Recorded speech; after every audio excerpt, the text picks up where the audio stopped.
something that might occur that would have happened to them that might happen to you. And if it does, oh, yep, I spoke to so-and-so and that's allowed me to say, oh, they did this.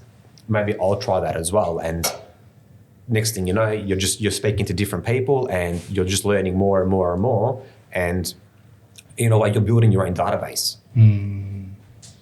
Incredible. Well, I want to first thank Michelle for joining us today and bringing this wonderful human being here. If you want to tell me a little bit about yourself, Michelle, quickly, just a quick description, and then we'll move on to you, and then we'll just get deep and dark. Let's do it. And positive at the same time, all of it, all together. So I'm an integrative positive psychology coach. Is her mic on, Davey? Can you just double check? Can you hear yourself? I can, it's echoey. There we go. That's a bit better. Yeah. Yeah. There we go. Cool. So I'm an integrative positive psychology coach, and this incredible man sitting in front of us here is a blessing that I get to experience on a weekly basis, because Steve and I share the space of healing together, don't we? We do indeed, yes. Yeah. What a journey. And how has it been working with him? Do you feel like sometimes things get difficult for you, or do you just feel like you're accomplishing greatness with him at a really fast pace? Everyone's journey is different.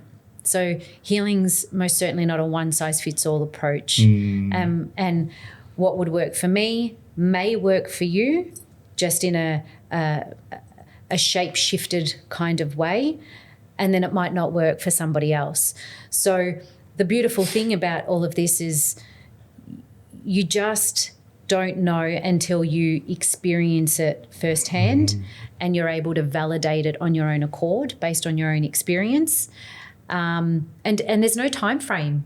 It's not like turning the hourglass over and saying, this is the amount of time. You got 60 minutes until this occurs, or 60 days until something else occurs.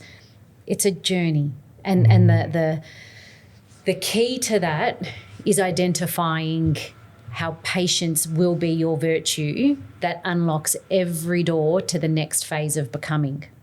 Wow. So Steve's journey, and I'm not going to steal your thunder. You're gonna share your story as to how we've come to be, what we're doing, your best hope, so on and so forth. But we've got a timeline based on Steve's description of where he wants to be, and it's my job to support the facilitation of every intervention to make sure that something, whatever that something is discovered. Wow. What a journey that sounds. It's going to be a good one, that's for sure. Tell me about this journey, man. And let's talk about you a little bit and then get into the journey. Yeah, of course. So as Mish said, my name's Stephen. As I briefly explained to you before, I suffer from multiple sclerosis, was diagnosed unofficially at 6 years old. Wow. And I was one of 4 in Australia with MS-type symptoms, but wasn't able to be diagnosed with MS at such a young age, just because they couldn't actually put me on any sort of multiple sclerosis medication. Wow. So I was just managed on like prednisolone and other types of like autoimmune, just to make sure that I was up to scratch to just do my everyday things. I don't know what they were all called back then. And for the listeners out there, can you explain briefly what MS is? Yeah, MS is a disease of the central nervous system. So essentially, in your body, you have myelin sheaths. And if they get damaged, your nerves, instead of talking to one another to do things as easy as like lifting a cup to drink or picking up a pen off the ground, you will, like, to a degree, spasm. Like normal everyday activities aren't as seamless as they seem. That can be a lot more difficult. So from a very young age, I think I was 5 at the time, and I had a limp, and that's where they discovered it. And then I was monitored up until I think 13 years old, and I was finally of the age where they're like, we can finally put him on an MS type drug. And from 13 to now 35, I've been on multiple MS drugs for different reasons. Wow. And that's the only kind of solution they've said is just take these medications. Yeah, having researched a lot more now and speaking to people, there are other solutions. I think being so new at that point in time, like 1995, we're talking here, 1996. Yeah, it's very early on. Like, I think the Children's Hospital just got their very first MRI machine. Wow. And it was, like, I was in prep at the time. So a lot of the time, instead of being at school, I was in a hospital bed and passing my time with bunches of doctors coming to see me because I was such a unique case. And then, you know, playing video games or building Lego and things like that. So my early years were a little bit interrupted. Did it affect the education at that point? I think I was too young for it to affect my education. And I kind of just saw it as like, oh, I don't have a Nintendo 64 at home. I get to play Nintendo here. Yeah. And just look at the positives kind of thing. But yeah, that was a bit of a, like, I didn't know what was happening. It was just, I was in the car with my mum one day and she was driving me to the hospital. And I said, you know, where are we going? She goes, oh, we're going to get McDonald's. And I'm like, we've passed about 5.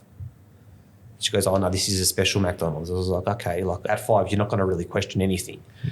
And yeah, then we went there and then I saw a few doctors and next thing you know, I'm admitted. They're doing tests on my brain, taking biopsies and sending it overseas. And then I had a doctor actually come see us saying Stephen's one of 4 cases in Australia at this age presenting with these symptoms. Wow. That's very rare at that point. Extreme. Like when I speak to doctors these days, they're like, when were you diagnosed? And I explain to them, well, unofficially at 6, but officially at, 13 or whatever it was. Wow. They're like, that's unheard of. And I was like, well, there was 4 of us, including me. Bloody hell. So yeah, very early on, a lot of things weren't discovered, but I wonder why it took them so long from 6 to 13. It's a long time. I think I was too young to go on those medications because my body wouldn't be able to handle them. Because I remember even the first one I went on, I'd have a needle and within 2 hours, you'd have flu-like symptoms and they were like shivering and it just wasn't a comfortable feeling at all. And I was on that for a good year. And then they put me on a different one that was a smaller needle, and that was for a couple of years. And then I was a bit of a rebel and I stopped taking it. And then they kept promising me this tablet's going to come out, this capsule, it's going to be the be all and end all, and you'll just take that every day for whoever knows how long. And eventually I got to that in 2000 and I think it was, I want to say 2011. And I started taking that in October, and then by December I was throwing up out of nowhere. I was, losing my balance, losing my vision, losing my speech, and that's what took me to the emergency room where I had my MRI, got admitted. How old were you here? This was at 21 years old. Oh, wow. Yeah. And throughout that, from like 13, 14, 15, were you having more effects? Like were you realising things are getting more? So I guess early on it was this was kind of how I identified what my signals to a relapse was. Like I'd have pins and needles or I'd have a burning sensation or I'd have blurry vision. Wow. Like all those were like signs of something was happening. Because I remember one day I was at school, this would have been primary school, in the playground, and I couldn't stand. Like every time I'd get up to run, I'd fall, and when you fall constantly on tan bark, your legs go like a grey kind of shady colour just because you've taken off the skin off your legs. And like all I did was laugh it off because Yeah, you weren't aware. I don't know what was happening. And then I think the following day, my hands were like I was holding a ball of fire. And I jumped in the car with my mum and I said, we need to go to the doctors. And then they sent me back to the hospital and recycled everything all over again. And that happened for a few years through primary school. And then into high school, that was managed really, really well. And then it was at 21 where I jumped on this wonder drug that wasn't so wonderful after all. It was easier to take, but it put me back where I didn't want to be. And at that age, when you say you started 18, 19, 20, how much did this have an effect on your mental? I think I was oblivious to it, to be honest. Having it been such a big secret all my life, I didn't know a lot about it. I just knew that I took a medication and I went on along with my day. Like, my parents never made a big deal of it or anything like that, which was really good. But it probably made me build resilience to a degree that I was unaware of, to be honest. But it wasn't until that issue in 2011 when I was 21 years old that I thought, I need to make a difference now. Like, that was my breaking point. Like, this thing's just taken my speech, my legs, what's the word I'm looking for? Like, my independence, like it was all gone in a blink of an eye.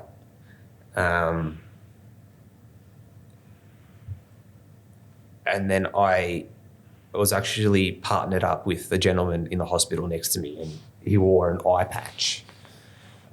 He had just had his second stroke, and I'll never forget this man for what he said to me. But he said to me, Stephen, do you know what's wrong with you? And I said, yeah, I've got MS. And I said, how about you? And he goes, they don't know. And the one thing that he said to me was, you're lucky because you know what you have. You're better off than me. I said, okay, that's a good way to look at things. He goes, but I'm also better off than somebody else. Wow. And I said, yeah. And he goes, because I'm waking up every morning, aren't I? I said, yeah, you are. And he goes, so I'm better off because I'm still here. He goes, they don't know what's wrong with me, but I'm still here. I said, yeah, you've got a very, very positive mindset to that. So what a powerful mindset to have. I was blown away by that. Wow. And it's stuck with me ever since. I've said it to Michelle a couple of times as well. Like, I don't know where that man is right now, but I hope he's well. And those words will stick with me forever. That's deep. You know what's really interesting, powerful? Certain people you meet in the hospital. I spent a lot of time in and out of the hospital for some family members. Whoa. Yeah. You see people, you got the category of people that are just given up, ready to go. And then you got the people, like you mentioned, that positive mindset. Do you reckon that's something that people have built over time, Michelle, or they're just gifted with that positivity? I think we're all intrinsically born with it. And then we're birthed into a world that creates chaos and a lot of fear, and that birthright starts to fade and we lose a connection with it until we face a circumstance that as human beings we label as adverse or traumatic, and we're given an opportunity as a soul having a human experience to remember something. Wow. More than it is to learn, it's to remember. Wow. So the gift is in the hardship, the gift is in the pain, the gift is in the heartache, the gift is in the sadness. What you choose to consciously become awake to is what you will then remember in order of the connection to positive thinking, connecting to your peace, embodying your calm, and finding a way back home. And what I mean by that is going back to heart. That's what when I work with people, that's what I say. It's like, let's come home. Let's go home together. You know, it's just let's go back to the place that we were created from. Yeah. Let's go back to love. Let's go back to that heart space. What do we find there? So, and we all have it. Doesn't matter who your parents are, what your generational ancestral story is. It does not matter because we're all born from the same essence, the same energy. Yeah. Fundamentally, it's the same energy, and that is love. Wow. So we all carry it. We just need to learn we have to remember how to go back to it. Yeah, it's incredible. Going back to that journey when you were in the hospital, and what I found very powerful, you're like, I hope he's doing well. Yeah. You didn't know the man. I didn't know him. You didn't know him. That's so I find that so powerful that a person we don't know, he gave you a little speech and it sits with you. How long now? Probably 15 years? what are we, 2025? Yeah, 14 years. You were meant to cross paths with Yes, that I gentleman. believe that. And like, I remember my mum coming in, she goes, oh, who's next to you? And I think I turned around and I said, I don't know, a pirate? Because just literally because he had a light patch on, and I didn't know the gentleman at the time. And then she's like, okay. And then I think my mum and his wife started talking, and then obviously I started talking with, his name was Tommy, with Tommy. And yeah, we just built a relationship through our illnesses essentially. Wow. And, you know, he called me over one day to say, like his wife had bought some tomato and cheese and would get the little biscuits at the hospital, and he had collected them. So we had a little picnic on his bed and a bit of a heart-to-heart, and that's when he dropped that truth bomb on me that was just stuck. That would have caught you off guard hard. 21 as well. Oof. 21, and like at 21, you're not thinking like anything like that at all. Still got the mind of a, you know, young youth. Young kid. Yeah. Yeah, so that was Did you spend a lot of time in hospital? Like at this point, like would you say like a good 6-7 months in total? I wouldn't say that long. I think would have been about 2 months, I reckon. Even that 2 months drags on, it feels like a year in there. Yeah, it does. And like you have your family visit and so forth, and it's draining. Like, I don't know what it is. I always ask myself this question. It feels so slow in the hospital. Yeah. Is it because we're so worried about ourselves, or I don't know what it is, but just time doesn't move in there, you know? But I don't think that's a bad thing. Really? Because Interesting. time's not moving, but you're wanting to make the most of that time that you have. So when I was there and I could barely talk. I could barely walk, and my mum would come in, she'd grab my hand, and I'd grab the rail and I would drag myself to walk, and just walk around the ward. But in the back of my mind, all I was saying, this isn't going to beat you. Wow. At 21? At 21. That's a good mindset, man. And I was just like, MS isn't beating me. And I've stuck with those words from day dot. Wow. That's a very powerful mindset to have at the age of 21. Because normally people give up, just say whatever, it is what it is. But you put your mind to it and you're like, I'm not going to let it beat me. No, I'm very stubborn like that though. Wow. You can have always had that? I think so. Wow. You know what it is about time? I'm just sitting here thinking about it. You said you could barely walk, you could barely talk. So the fact is that time hasn't changed. No. Time's not altered. You've altered, which means you've just connected to the essence of time the way it should be connected to, because a hospital system, while being in the hospital, is designed to have you slow down, stop, pause, rest. Outside of that building, the world is telling you to hurry up, move faster, you've got deadlines. You're very got right to about catch that. up. Blah Yeah. blah blah blah blah. So they're two opposing worlds. Yes. But they both coexist. Without one, you don't know what the other one is. So we kind of need the chaotic world to embrace the realities of time and what it's actually like. So we have a choice. We have a choice to live in the chaos and the fast pace, hurry up life, or we have a choice to slow down a little bit. Not that I'm wanting anybody to end up in a hospital bed, but at the end of the day, again, there's another lesson learnt in there. Yeah. Yeah. Very true. You know? Very true wisdom. I had Davey poke over the wall there and he's just like, Ahmed, listen to that. No rushing and no speeding. See, I feel like I'm at this point in my life where everything's rushed for me. And I know it's wrong, but I just feel like I don't have time. I feel like time is too valuable to waste. I'm trying to rush and grab everything I can. It's very true though. You know what I mean? Like I just don't. That's how I feel. What do you reckon of that, Michelle? Do you reckon what's the reason for that? I asked Steve this question. When did I see you? Last week? Davey, can we close the door downstairs? Last Friday, wasn't it? Yeah. Last Friday we had a session together. And I asked Steve this question. So I'm going to ask you this question. Oh, you get Don't make it hard. Don't make it hard on me. Are you scared or do you fear dying or never having lived?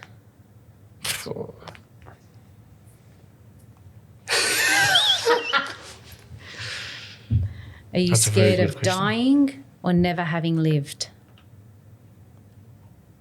Never having lived. Yeah, not afraid of death at this point. At So all. how are you consciously then choosing to live your life? Whew. That's a powerful one. She's good. Where'd you get that one from? Catching me off guard with that bloody question.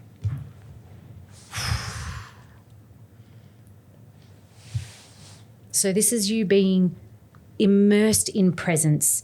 This is you activating the prefrontal cortex of your brain. You've deactivated the subconscious mind, the habitual, and you're now living in the very present moment. And it's just the power of a question that you've never been asked before.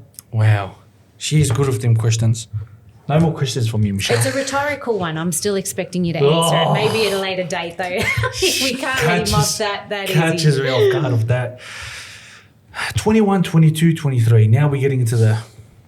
Tell me now, what's going on for your mind at this point in life? The mental, the really dark places. I guess after that wonder drug, they so called at the time. What was it called? It's called Gelenia. What in the world is that? It's a little tablet. I don't know what's in it. It's a capsule. Yep. And I was on it for 3 months, October to December. And once December 1st hit, I just went backwards. Wow. When you started that pill. When I started that pill, yeah.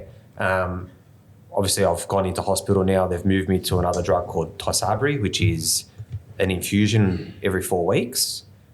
And this wonder drug, what was it? What was the effects on you? I think they called it a wonder drug purely because I hate needles. Okay. And it was a tablet. It was a capsule. So to that degree, it's like you're just swallowing something instead of having Take a needle. take a needle. Yeah. Does it make you dizzy? It wasn't making me. I didn't know the effects of it at all. Wow. I just know that after 3 months or 2.5 months, it was a decline, and like we had to do something quick, smart, and luckily enough, we did. And they put me on another drug, which I was only meant to be on for 2 years, but managed to stay on it for about 9, which was great. And then it was 2014 where I saw something on Facebook about a MS walk. MS walk. Yeah, so every year there's a MS walk and run and roll that I've been participating in since 2014.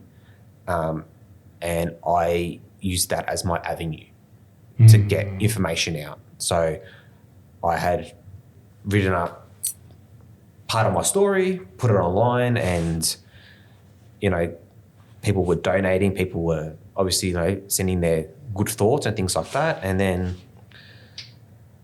it got to about 9 o'clock at night and my mum had seen it. And she's like, I want you to take it off. And I turned around and I said,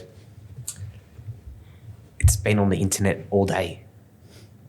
Okay, if I take it off now, okay, I've lost, like, it doesn't make sense to me to take it off. Like, it's something needs to be accepted and I need to help people now.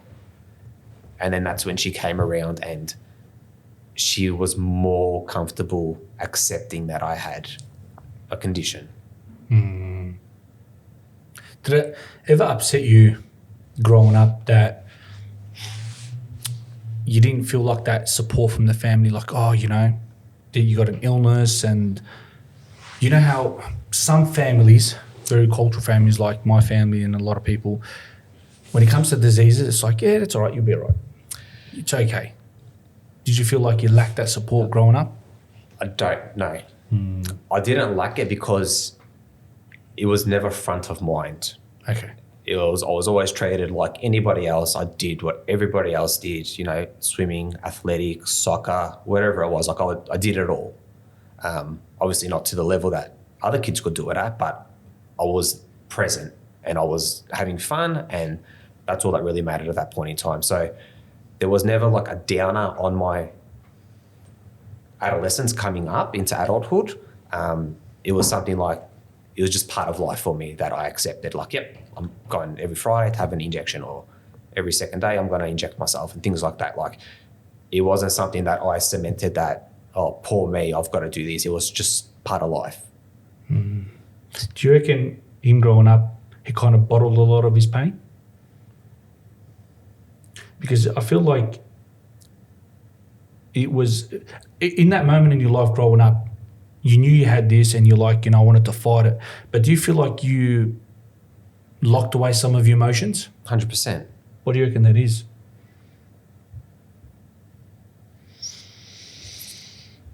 I think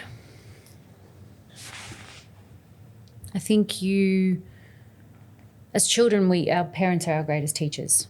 Yeah, perfect. Right? Yeah.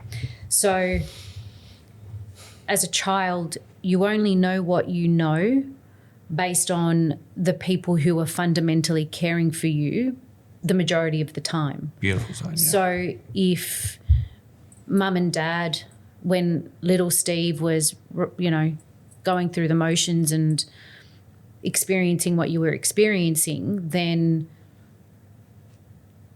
you would only talk about it freely if you were witness or privy to the conversations being shared openly, Yeah.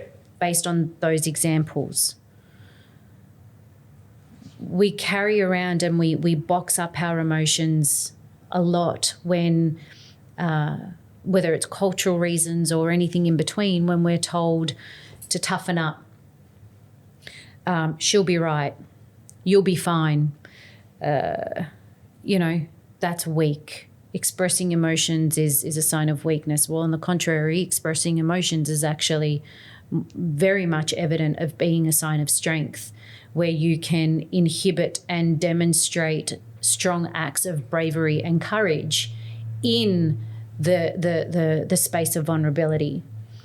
So I'm always encouraging of people to speak freely. You don't have to speak aggressively.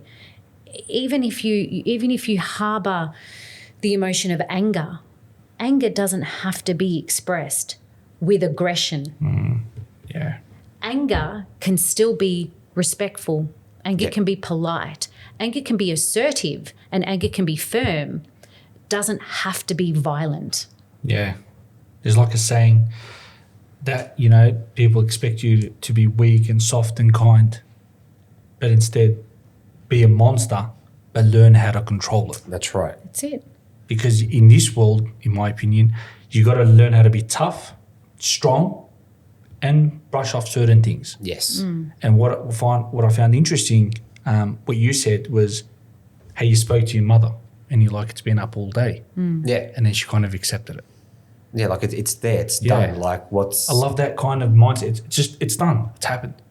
like it's out there. Like deal with it yourself. Like it's if I take it off now, there's still a trace of it. It's on the internet. Like Explained it very beautifully, by the way. Yeah. Well, you just, for the first time, quite possibly ever, or in a long time at that point of time, you lived authentically. That extension of yourself shone brighter than living inauthentically or living the lie, whatever language you want to associate to it. Do you know what I mean? That was the pull from within where you decided to step into it and say, thank you, but no thank you. Yeah, and I also feel like when putting that post up, that relieved me of a lot of things I was harbouring to a degree. Like I'd speak to friends about MS, for example, not saying that I had it, but like, a relative's got it, and you know, one will turn around and be like, oh, well, he won't have long to live. And I'm like, how can you say that? Yeah. So I was like, it was a little bit triggering, and I'm just like, okay, that's your opinion, but I'm fine, so whatever. And then, like essentially when I put that post up, I was like a weight had been lifted off my shoulders because this best kept secret was out to help not just me, but others probably in a similar situation to me that, you know, it might come from, you know, that kind of family where they don't want to discuss illnesses, which is common in certain cultures. And I understand that, but I was at the point where this isn't about me and my secret. This is about getting information out to get people to know more. Because the way I see it is everybody knows somebody with MS, but nobody knows what MS actually is. Like you think about it, it's, that's that reading thing, isn't it? Yeah, the bookathon The that you do readathon. it. Yeah. And, you know, when you look at the advertisement for that or the information booklets for that, it's people with MS, but there's 3 different phases of MS. There's phase 1, which I have, and I'm living in my everyday life like everybody else, but they are more debilitating phases, which I want to avoid to all extents. But they will show the 3rd tier of MS. People in chairs, people with AIDS and things like that. And I get that because they need funding to help these people. But I guess I wanted to kind of flip the switch a little bit and like, yes, I've got MS. Yes, I'm fine. And these are things that can do to benefit and help others. Like just by getting the knowledge out there for people to read, whether they want to accept it, whether they just want to brush past it, that's not up to me. But putting it out there, if someone grabs a glimpse of it and says, oh, wow, actually my aunt has MS, now I know more, or, you know, my cousin has MS, like I think just putting that little bit of information out, just a bite-sized bit of information, someone can look at that and they can say, that's a good starting point. Let me look further into it if they want to. So I guess that's all I was doing at that point in time. I was putting out my story, a bite-sized bit of information about what I've been through, and, you know, take from it what you want. And that was pretty much it. And then that was the start of my journey to where I am now. Did you ever come across like a really dark time? Yeah. How dark are we talking? Oh, extremely. Wow. Like I was on one medication, the one that I stopped taking, because it caused severe depression. And I was actually, I got caught out because at the beginning I'd say to my mum, who used to inject me, oh, it's okay, I can do it myself now. And I just emptied them in the sink and put the syringe in the sharps container. And then I got lazy and I was just throwing them full in the sharps container. And she's knocked it over one day. And I've gotten home and she said, oh, Stephen, can you I need to show you something. I said, okay. So I've gone upstairs and she goes, anything you want to tell me? I said, no. She goes, look what I found. And my face just dropped. And I was like, fuck. Yeah, in trouble now. And she's like, why are these full?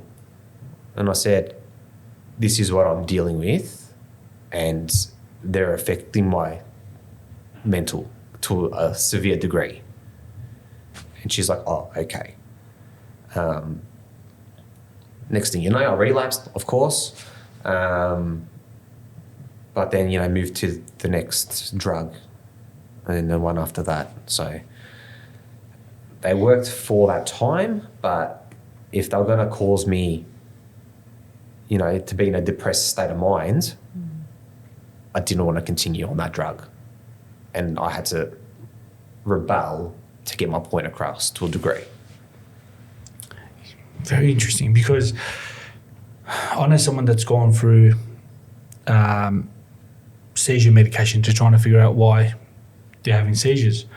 And she came up to me and she's like, Ahmad, I don't want to do this anymore. I was like, why? She goes, they're just experimenting on me. Yeah. Different medications. She goes, I'm paranoid right now. I'm waking up. I'm seeing things. And it relates to that. Yeah. Very much It's just so. like, and I spoke to the doctor about it, and he's just like, Ahmad, we're experimenting. We're trying to figure out what it is. But it takes time. Yeah. And it sounded rough, man. Jumping around pills and medications and... I think the other thing is, like, you can pivot from one to the other, but one's going to benefit you in one aspect, but what's the side effects of it? So, yeah, okay, it's going to, this is going to be fantastic, but this over here is not going to be so great. So you're trying to balance it, but you're going from one big point to a drop, and it's a continual cycle of up and downs. So they are trying to find a balance, but There's a lot of cons as well. there is. And is there another way? Does it have to be medicine all the time? That's the question. Yeah. Bingo. Like, I'm at a point where I'm 35 now. I've been medicated since 5 years old. Yeah, a long time. That's 30 years of medicines and different medicines and a lot of needles. Now, at 35, I can't just drop taking medication to go on some super diet that might help me, because my body is used to that pick me up when I get my medication. Now, I can do it in incremental segments where, I start changing my diet to this degree, exercising more to this degree, and so forth and so forth. But I also believe everything is in your mind. Your brain will heal you. And that's what I've spoken to Michelle about. And should I announce it, Leah? Yeah, go for it. And my aim is this time next year I will be cured. Wow. You got your mind onto it, man. Yeah. And that's a very powerful goal. Yeah. That's a powerful drug. Yeah, it is. That's a powerful drug. And I'm sitting here and I'm thinking, listening to the truth of everything you're speaking about. So, and I'm going to step into quite possibly the fire pit here, but for a first world country, we don't have a healthcare system. We have a sick system, and it's designed to keep you in there. Yeah. That's the sad reality of it. And that's not to say that there are great people as doctors and specialists doing remarkable things. Absolutely. It's not the people that I am speaking of in this conversation here more than I am the system. And the system, in hindsight, only exists because other people have created it. That's correct. Okay, so there is always good and not so good in everything and everywhere. But yet again, everything coexists. Yes. You need one to know the other. Otherwise, what are you dealing with? But the basis of this is recognizing the most powerful tool we have on this planet is our mind. That's right. And the fact that we can, when we know how to harness that, we can heal. And then we incorporate alternate modalities and interventions of various kinds to support the strengthening of such mind, such thought processes. And you've got to be open, you've got to be curious. You've got to know the power of love. Yes. As opposed to the power of fear. Because they're both powerful. They both carry strong armor, strong weapons. They're both very strategic, very tactical forces. I like how you use that, tactical. Yeah. Which one are you going to sit with? That's right. You know, and it's just a choice because one will make you, one will break you. Yeah, that's absolutely true. Yeah. So I think you just need to harness. For me, it's the love side of things. If I harness that, if I believe enough and convince myself, it's going to happen. So between now and this time next year, that's my motive. Just to continue my life as it is, take the medication I need to take, but just to believe that I'm going to accomplish something great and cure myself. And then once I do, I hope I can release that to everybody else suffering and they can take a part of that and help themselves at the same time. What a goal. But I'm going to amplify what you just said. I thought you were going to shut me down for a second, Michelle. Go on. It's not about believing anymore. It's just about knowing. Yeah. And I said this to you on Friday. I said this to Steve last week. I know, therefore I am. So when you just change one word, belief is good. I believe in a lot of things as well. But stop focusing on what you believe and start focusing on what you know. Yes. It's a game changer. Absolutely. So I know, therefore I am. I know I will heal. Therefore, in 12 months' time, I won't be a patient of multiple sclerosis anymore. So powerful. Just having that belief in your mind, I am going to heal. Yeah, I am. That's incredible. And ladies and gentlemen, people that are watching out there, someone out there, is sitting at home and watching and is in a dark place, and I hope you find love and you find yourself. This incredible human being across me has a goal to heal himself with his mind, with the tools that he has around him. That shows you the power of never giving up and believing that the greatest tool is our Mind. What a goal, man. Yeah. And it's doable. Steve won't be the first, or he isn't the first, because radical remissions can be found in copious amounts of medical journals and books. You just need to have the get up and go to actually dive into the research and find it. You have to be curious enough to know where to start looking, and once you fall down the rabbit hole, believe you me, the treasures you'll find on that journey are phenomenal. So yeah, Steve's not the first and he won't be the last. It's just wow. Let's break it down. I want you to start telling me about the strategies and the tools that you're helping him with and what he needs to do, and kind of explain to me, break it down, that how we're going to really heal the mind. So it's not just about positive thinking.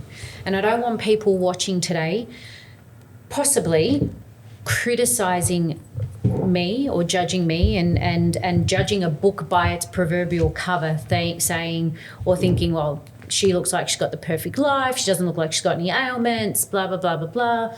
Because I got my story too, right? And I'm a soul having a human experience just like you find gentlemen and anybody else, any of the 8.5 other billion people walking the globe. So I'm not immune to illness, disease, heartache, hardship, so on and so forth.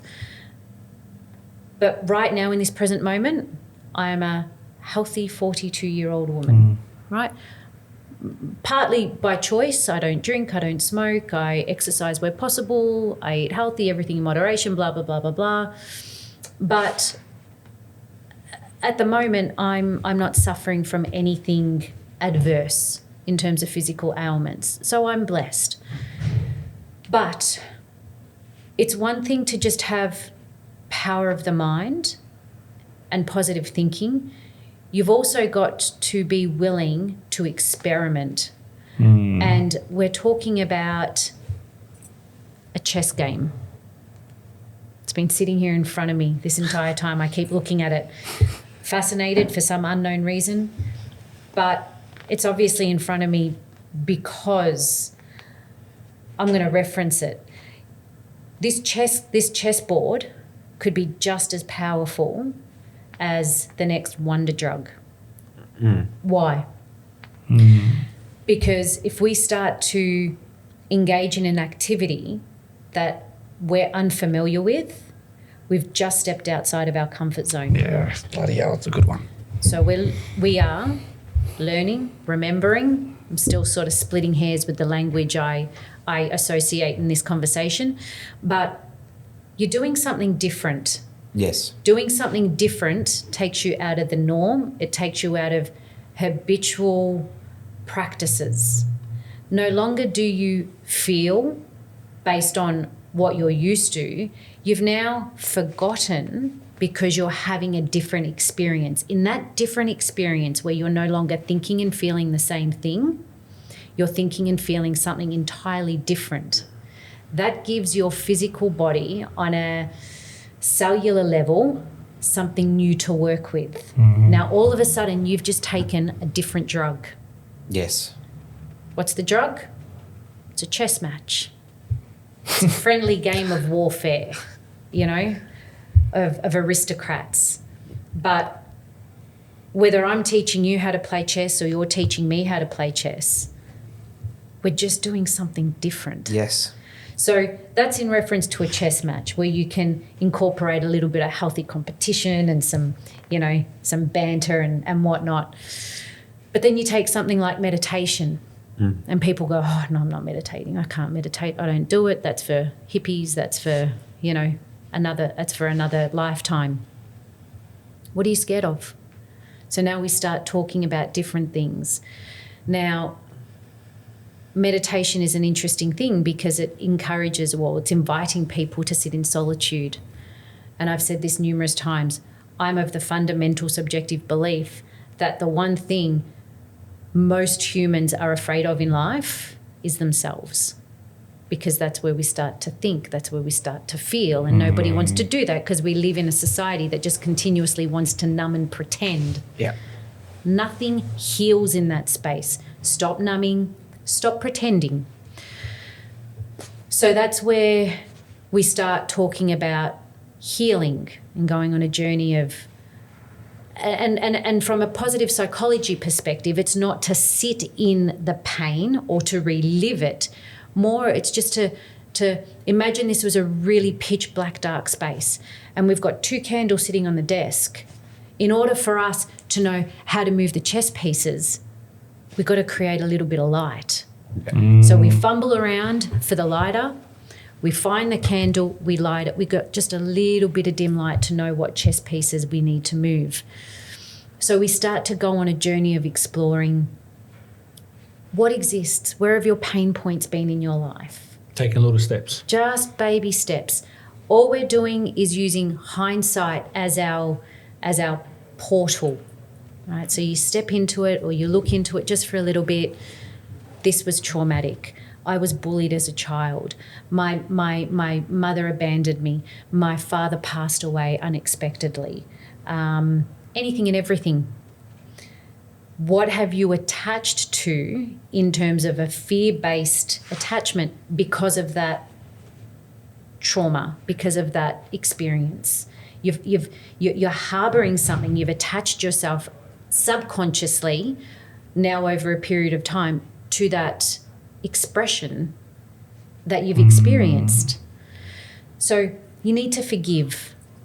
There are 3 keys that unlock the doors to growth post-trauma: acknowledgement, acceptance, and forgiveness. And all these little components all contribute to the healing of the mind. Absolutely they do. Wow. Now, I'm still in the process of conducting the research in this space, but it's very evident as the research continues to build that when you can acknowledge, you make it real. It happened. May I use your story of your dad for a second? Yeah, that's fine.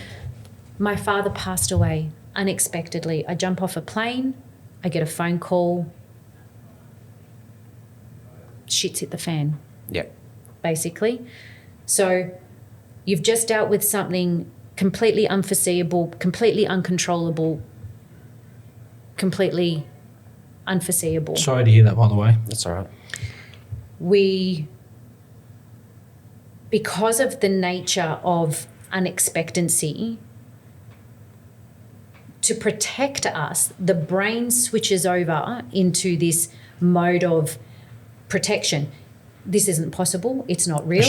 Shock. Yeah, very Shock, much so. denial. So you go through these emotions to protect ourselves. It's the fear response. But when you speak about it, we acknowledge it. So that's door number one. That's key number one. Yes, it happened. We start talking about it, you lean into it, you become curious, you get insight, you go on a little bit of a journey, you start to understand that experience potentially a little bit differently because you're not in it anymore. Now you're out of it. You're just looking, it's like standing on one side of a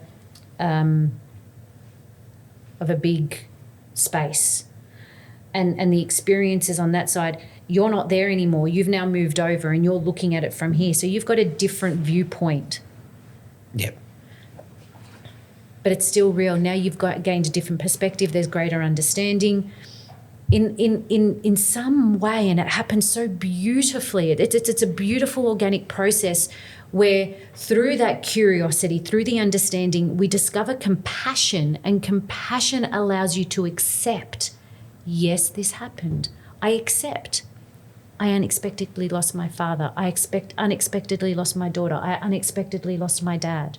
We've all, and this is, sorry, I'm going to digress. The one thing that actually, I shouldn't say the one thing, another thing that connects us other than love when we're willing to open up to that essence of who we are is loss. Yes. Grief connects us. Absolutely. It's a sad but true human connector because we've all experienced it. Whether we've lost our dog, our job, our house, our partner, our parent, a child, my favorite pair of shoes, how is irrelevant. It's loss. And we're not here to judge the level or depth of that loss. It's just holding that space for somebody. So acknowledgement, acceptance, it's real, I accept it, I'm compassionate towards my circumstances and situations, I understand a little bit more or a little bit different.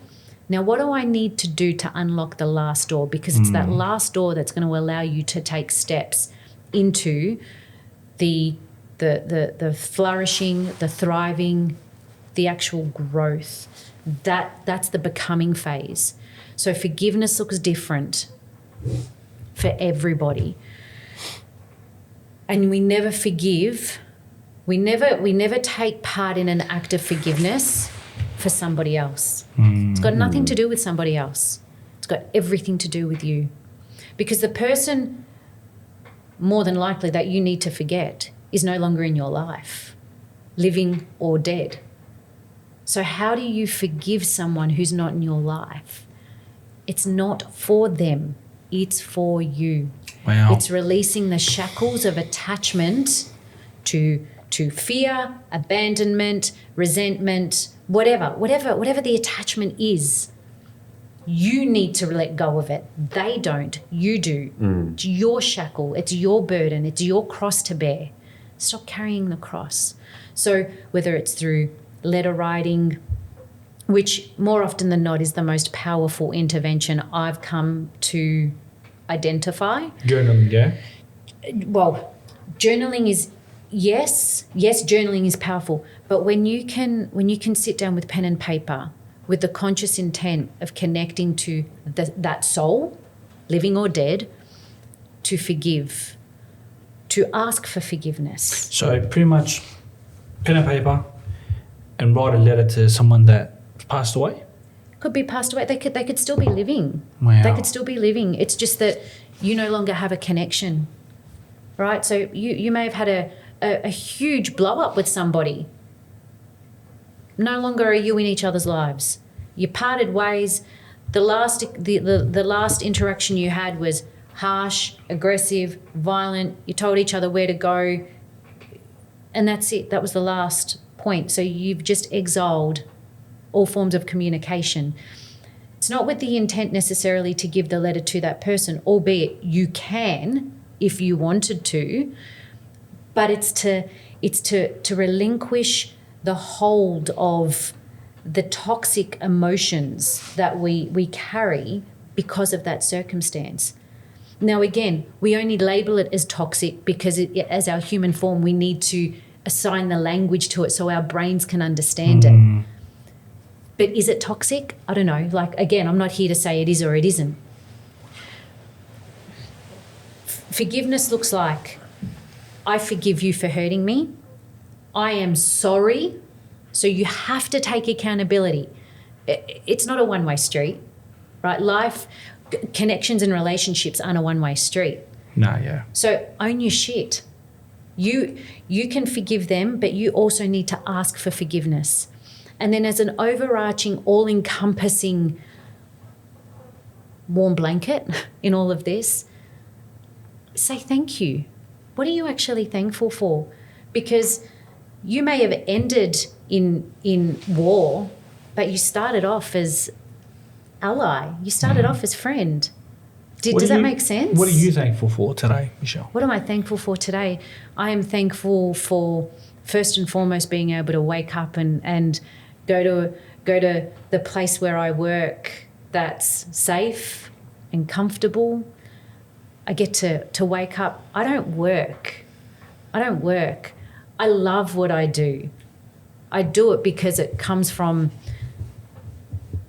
it's me. There's no part in who I am and what I do. It just is. I'm grateful for this experience. Yeah. Like, how cool is this? We get to talk about real life stuff with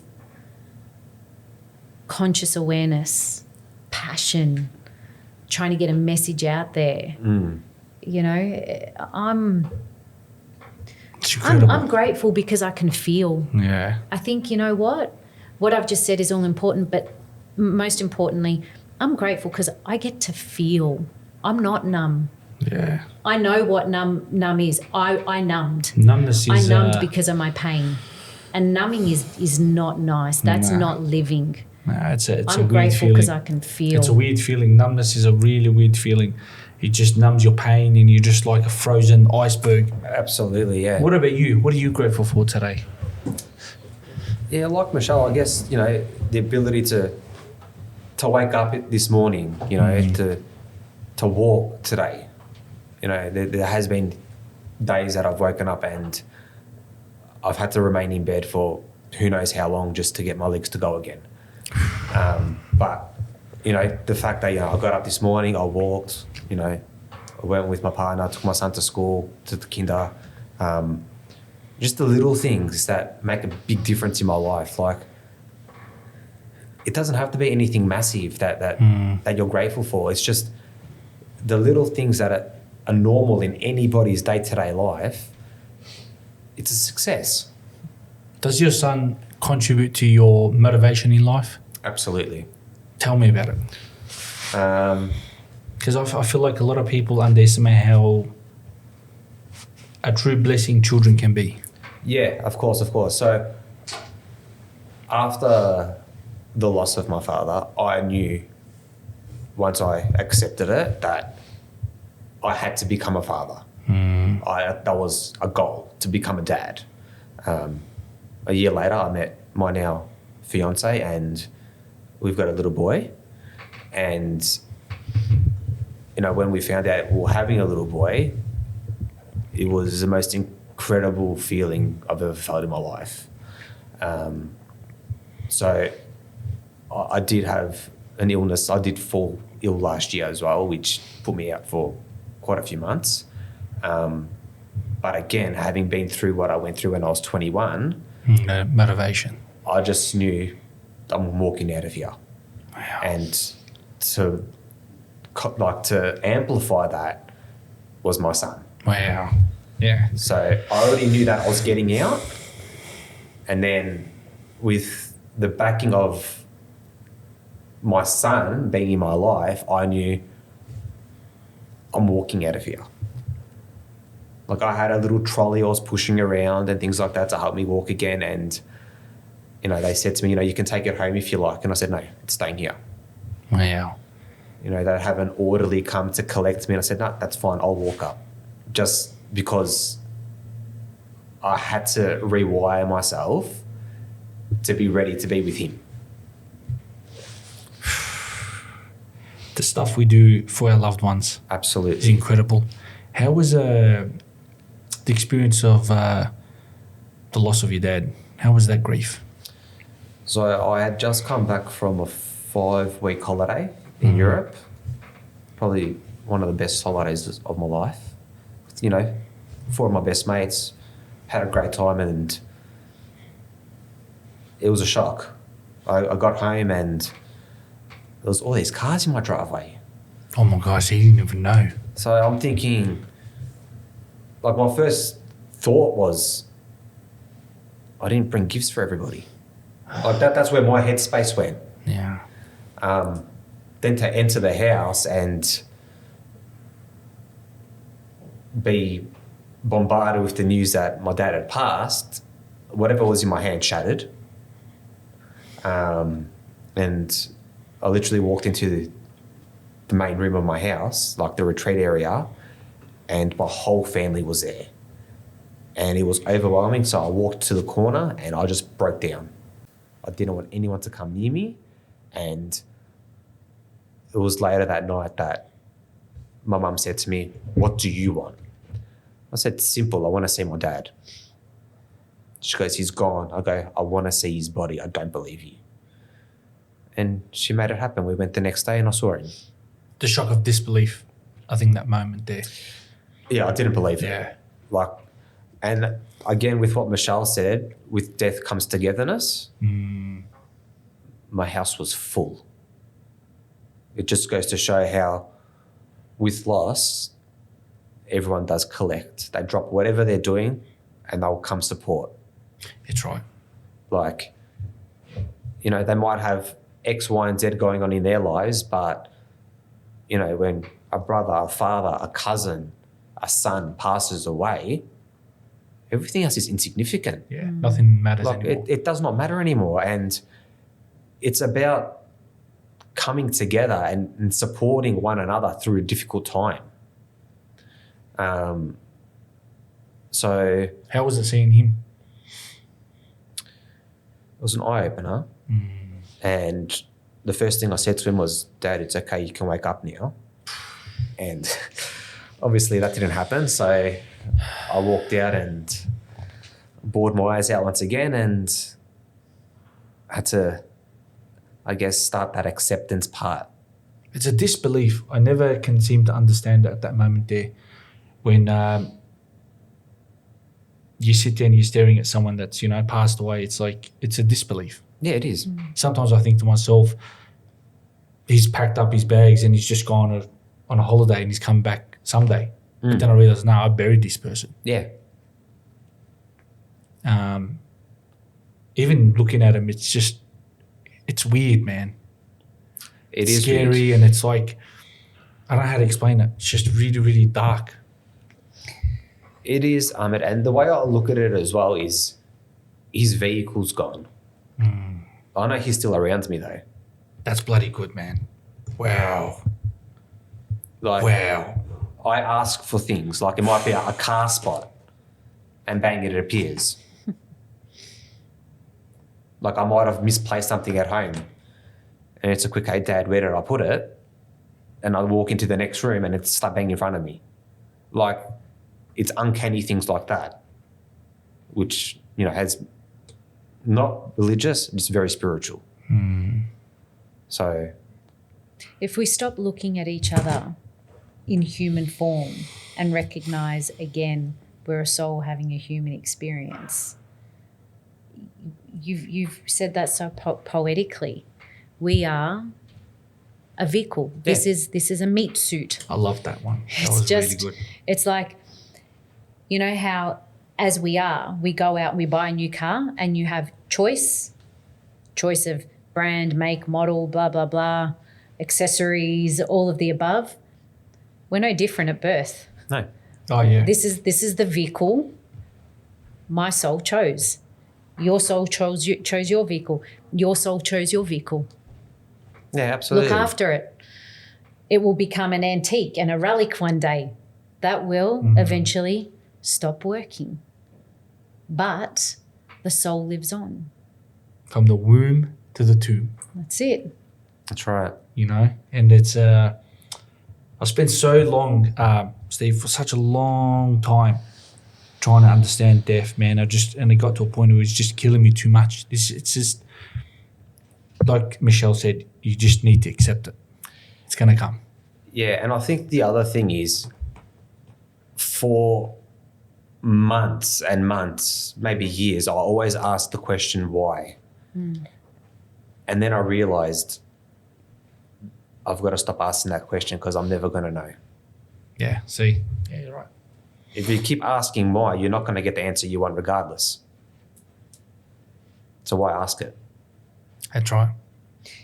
You know, I think a really, what got me through a lot of grief is just honouring the fact that, and again, I take this more from a spiritual standpoint, but I think to myself, why? Because God had a greater plan for that person. Yeah. Their time He's done. They've got their next belt, their next badge of honour, their next anything, their next. But Michelle, that's like the question you asked me. What did you ask me last week about death? Are you what? The scared of living, the scared of dying or scared of living. No, it was what does dying mean to you, or something along those lines? And Yep. I said accomplishment because What does death mean to you? yeah, and I said it's accomplishment. You've been put on earth to do a job. You've accomplished what you've had to, and yes, it's going to be sad for the ones you leave behind, but there's something bigger waiting for you, that you've passed these chapters to move on to your next big chapter. And that's why it's important to have a lot of people that have a belief in God. Yeah, It is so or important. whatever they believe in. For instance, So important because you come into your journey and then like, okay, you've accomplished your journey. Now you need to go have something else. yeah, It's time to go back. And if you don't have that belief, you get stuck. It's like, okay, what's my purpose here? What am I doing? My purpose is to help people. Be kind, smile to others, and be a greater service to the community, to my neighbours, to my family, to the world. And then that's it. but even like, I forgot what I was going to say now. Sorry.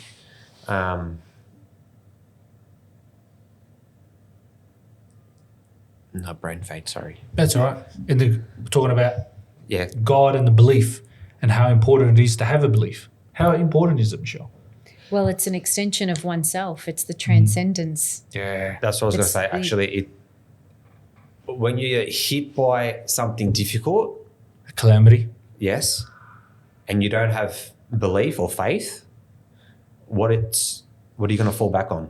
Like, everything could be just diminishing in front of you, but if you've got faith to whoever it may be to, at least you've got that pray or support, like, you know that you can return to your religion and you've got that guidance from whoever you believe in to move forward in life. Like, Yeah.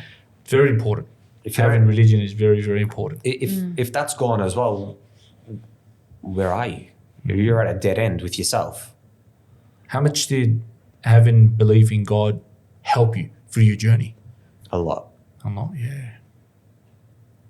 Because I feel like you enter that moment where there's no one. No one to talk to, and then it's like, I talk to God. Yeah. I could talk to Him. You Exactly. know? Yeah. So,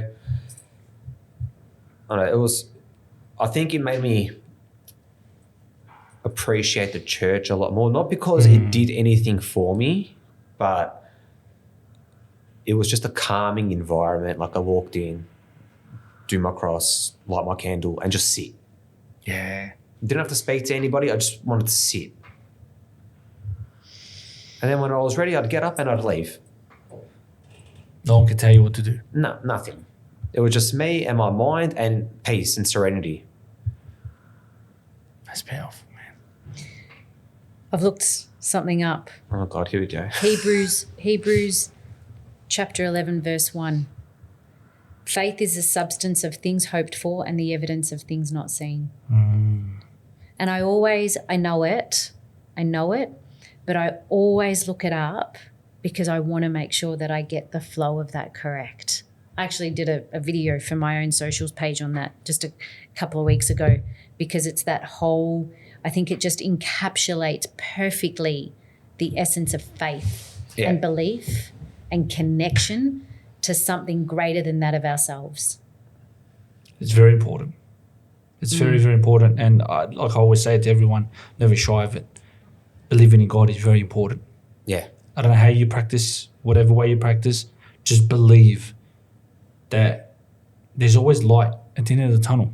And then sitting down and listening to your journey and, you know, where you're going and what you want to achieve. Like, you've put in your mind that you're going to conquer this by next year. Yeah. And it's powerful, man.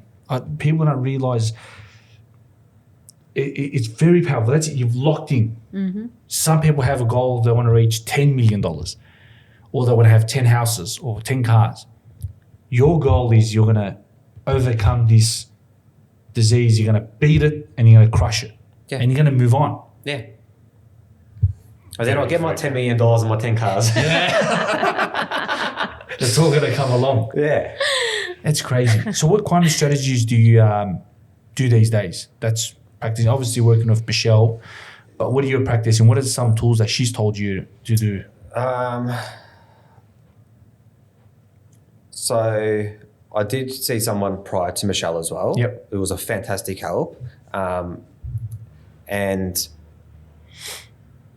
I guess with Michelle, it's been more the meditation, the journaling and things like that. What I also do, however, is when I've got free time, I do a oxygen chamber. Okay. I'll do a infrared sauna. And What's an oxygen chamber? So it's literally a cylinder that you lie in and it pumps pure oxygen and it just helps with like healing and any aches and pains you might have. So I do that followed by a infrared sauna and then a cryo chamber, which is pre-freeze to like negative 150 degrees, but it's vapor.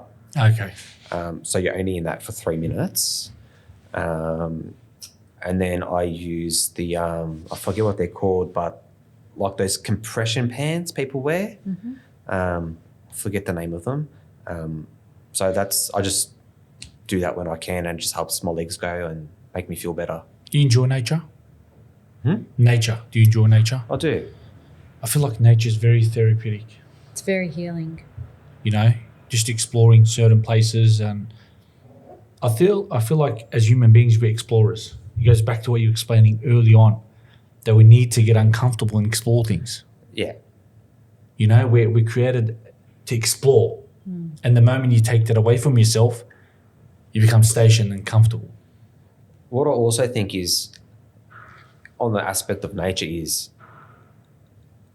being one with earth. So walking barefoot, dangerous in these times with the amount of stuff that's on the ground, but just walking on like soil or grass or the sand or in the water, like just having a naked foot on the floor, I think it just gives you a bit more of an energy with nature. I agree.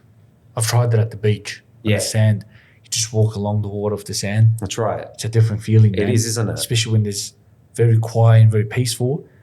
You just feel this energy. I don't know what it is, but it's different. Yeah. What is it? It's because when you think about nature in terms of forestry, for example, like you can go to the Redwood Forest in Warburton, one of my favourite places to go to. And there's something that comes alive when you visit that space, or anything, because it's a living organism. Trees are living organisms. I think that's the crux of it all. So if it's alive, it carries energy. So grass, there's life in that. So it's a connector. Like I don't even know how to explain it. You just got to. So I think the beauty of life is that some things are not meant to be explained. They're just meant to be experienced. Yeah. And that's the soul remembering something. That's right. I don't sit here going, oh my God, I'm looking like an idiot. I don't have the language for it. You know what? Fuck it. Like, I don't know how to explain that. Just do it. Just do it. Take your shoes off. Go walk on the grass. Go wet your feet. Go squish the sand between your toes. Go hug a tree. Explore it, yeah. Explore it. I'm serious. It's go hug a tree. It's such a crazy, it sounds so insane saying, I can't believe I just said that on a podcast, but go try it and hold that hug for 20 seconds. And I tell you why, because they've come to realize now that the tree's going to hug you back. no, yes. Arms are coming out. Arms come out and So it hugs these you back. branches reaching around. No. So a 20-second hug calms the nervous system. Wow. So go home today and hug someone and hold them for 20 seconds. Breathe through it. Just let everything go. I guarantee you're going to feel this sense of calm. And I don't know, like it could just be you breathe a little slower, your body might feel a little bit heavier. Do it. Davey, can I hug you for 20 seconds? Can I hug you for 20 seconds? No. Give me a hug. Are you blocking the flow of energy, Dave? Yeah. Yeah. Davey doesn't want to give me a hug. What's interesting is we're talking about a lot of this spiritual stuff. Davey knows a lot about this stuff. He loves nature. You ever hugged a tree, Dave? Oh, yes, of course. Tell me about it. Maybe you got better words than me right now. Well, my wife loves doing it. She loves hugging trees. She's a big supporter of that. She does a lot of yoga, his wife. Yoga For those is very listening. spiritual as well. She's been teaching me the ways of the spirit, you know. How that's cool. For sure. And I think it's to connect to Mother Earth, right? To Yes. Pachamama, as they say Yeah. in South America, you know. So it's connecting to the earth, you know. And I think you can really,